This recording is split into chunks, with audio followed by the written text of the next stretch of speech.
I'm talking again to Les Leopold about his new book, Runaway Inequality. You can find it at runawayinequality.org. You can find Les on Twitter at Les_Leopold.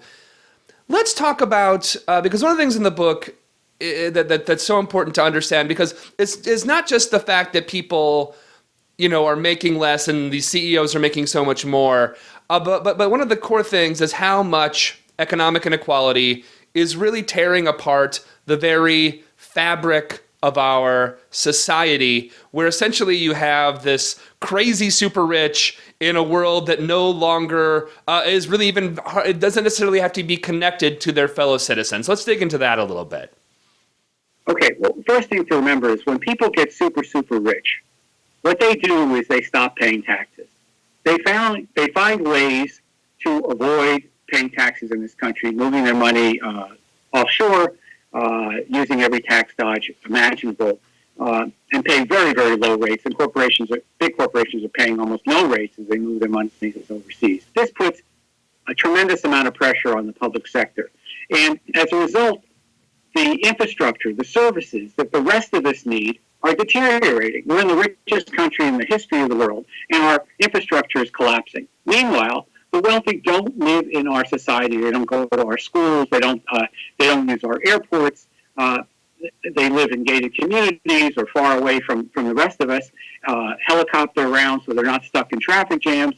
They live in a different world. So their sensibilities, the idea of being part of the same society, is rapidly collapsing. And what this has done over the last couple of decades is it's led to a huge number of problems, from homelessness to the rise of the prison population to all kinds of things that the public sector has to deal with. And a whole bunch of progressives and do-good groups are trying to deal with it. But what we're missing is how it's all connected through this fundamental economic driving force of runaway inequality. We have to make those connections now if we're going to do something about it. Let's dig into, all of this is connected, but specifically to this, one of the main kind of through lines in the book, especially early on, is kind of examining the fading of the concept of the American dream. Let's dig into that and how we actually compare to other nations when it comes to things like public services, when it comes to public good, when it comes to just living here. How do we actually compare? We compare to other countries poorly, and this connects with your previous comments about us being, our society being split. For the super rich, this is the greatest country on earth because their standard of living is going through the roof. If you've gone from 40 to 1 to 829 to 1, you're living really well. But the rest of us compare very poorly with Northern Europe. We no longer are the exceptional nation when it comes to income.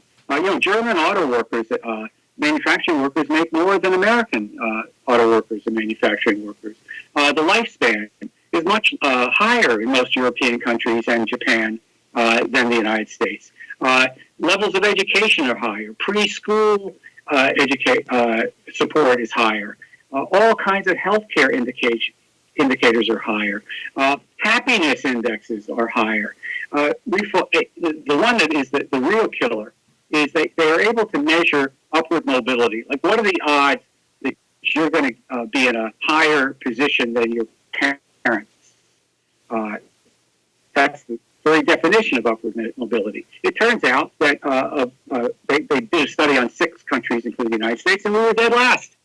Okay, so the fact that we don't understand that we're falling behind in upward mobility, again, is an indication that we're frozen in our minds back in the 1970s and 60s, thinking that the country is still leading the world in just about everything.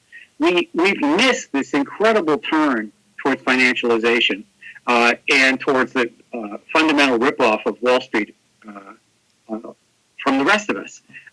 People sense it on some subliminal level almost. They're angry about it, but they don't realize how bad it is on so many levels. And that's why this book was written, to try to help people understand where we are now and what we have to do about it.